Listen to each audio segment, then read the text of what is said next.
Voters हैं वो इस बात पे सख्त नाराज़ हैं कि क्यों उनको जो एक वोट का हक दिया गया था उसको क्यों उनसे छीना गया है। बुनियादी तौर पे हमारी जंग, जो पाकिस्तान तहरीक इंसाफ की जंग, यही है कि हम मुल्क के हर उस फ़र्द को जो कि इस मुल्क की तरक्की में, खुशहाली में अपना हिस्सा डालता है, उसको हम भी एक हक दें। उनके भी कोई हुकूक हैं। वो लोग जो पाकिस्तान जाके और ज़र मुबादला कमा के मुल्क भेजते हैं, अब उन्होंने वो भेजना छोड़ दिया है, बहुत कम हो गए हैं।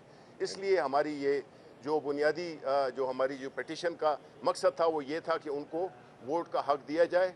और इलेक्शन कमीशन ऑफ पाकिस्तान ने इसी तरह हमेशा ड्रैग किया है कि वो नहीं चाहते थे, किस वजह से नहीं चाहते थे वो हमें नहीं मालूम, लेकिन ये देखा कि पायलट प्रोजेक्ट्स हो सकते थे इसको टेस्ट करने के लिए, लेकिन जब नीयत ही ना हो तो फिर जाहिर है कि काम आगे कैसे बढ़ेगा। अब जो लीगल साइड है उसको फैसल आपको बताएंगे। ये बनाए आरिफ चौधरी मेरा नाम। हाँ, आरिफ साहब। बुनियादी तौर पर मामला जो था, ये पिछली गवर्नमेंट ने, पीटीआई की जो गवर्नमेंट थी, उन्होंने ये किया कि ये जो कई सालों से मुख्तसर कई सालों से ये जो मामला चल रहा था, इसको उन्होंने सुप्रीम कोर्ट की जजमेंट की रोशनी में इफ़ेक्टिव करने के लिए लफ्ज़ शेल कर दिया, कि जिसका मतलब ये था कि ये बाइंडिंग है इलेक्शन कमीशन पर कि वो पायलट प्रोजेक्ट्स करें, और ये राइट जो एग्जिस्ट करता है आर्टिकल 17 के तहत कॉन्स्टिट्यूशन में, उसको इफ़ेक्टिव बनाने का मैकेनिज़्म तैयार किया जाए। और वो मैकेनिज़्म तैयार करने के लिए काम किया गया, लेकिन कोशिश ये थी, मौजूदा हुकूमत जो आई पहले दिन से ये चाहते थे कि इसको ये ख़त्म करें। इन्होंने वो जो अमेंडमेंट की थी, इन्होंने पीटीआई ने उसको फौरी तौर पर ख़त्म किया। सबसे पहला कदम ये उठाया कि उसे ख़त्म किया, और उसका नतीजा ये हुआ कि वही सेक्शन 94 जो था इलेक्शन एक्ट का, उस पर वापस चले गए। अब वो मामला बजाय ये कि काम हो सके, अब इसको उन्होंने उसी सतह पे ला के खड़ा कर दिया। तो हमने पिटीशन जो दायर की थी वो इसी मकसद के लिए पिटीशन है, और मैं समझता हूँ कि इस पर जवाब उन्होंने जो अब दाखिल करने हैं, साहब नाजरा ने जवाब दिया है, और फिर इलेक्शन कमीशन जो है वो भी जवाब दाखिल करेगा। आइंदा उम्मीद ये है कि ये काम इफ़ेक्टिवली होने के लिए supreme court effective order pass कर दे। शेख साहब क्या कहेंगे, जिस रफ्तार से इलेक्शन कमीशन काम कर, आपको लगता है कि अगले 1 साल में या 6 महीने में ये सारा सिस्टम कंप्लीट? देखें, शिबली ने तफसीली बातचीत कर दी है, लीगल साइड ने भी कर दी है।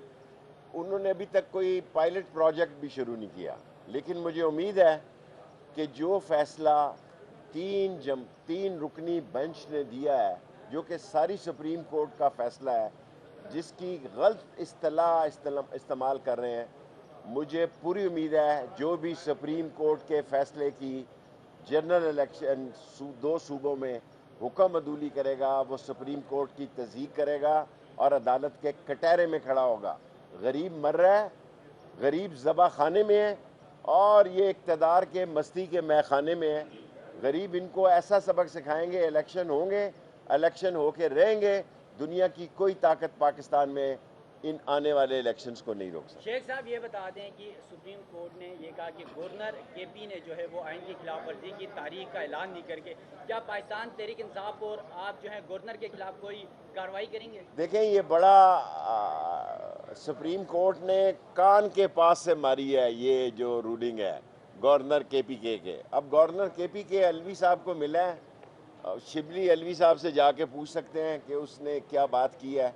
लेकिन गवर्नर और पंजाब में और केपीके में इलेक्शन होने जा रहे हैं, उम्मीदवार मैदानों में निकल आ रहे हैं, पार्टियां टिकट जो हैं अपने तकसीम करने की मीटिंग्स कर रही हैं, और मुझे पूरा यकीन है कि जो ये महंगाई का तूफ़ान और समंदर और 300 रुपये का जो कम व बेश 300 रुपये का डॉलर हुआ है, ना फंडिंग है, ना डॉलर है, ना पेट्रोल है, शरह सूद बढ़ाई है, ये सारी आवाम के जो ज़बा खाने में डाला है, ये इंशाअल्लाह वोट पे लोग इंतकाम लेंगे और इमरान खान को वोट डालेंगे। Thank you very much.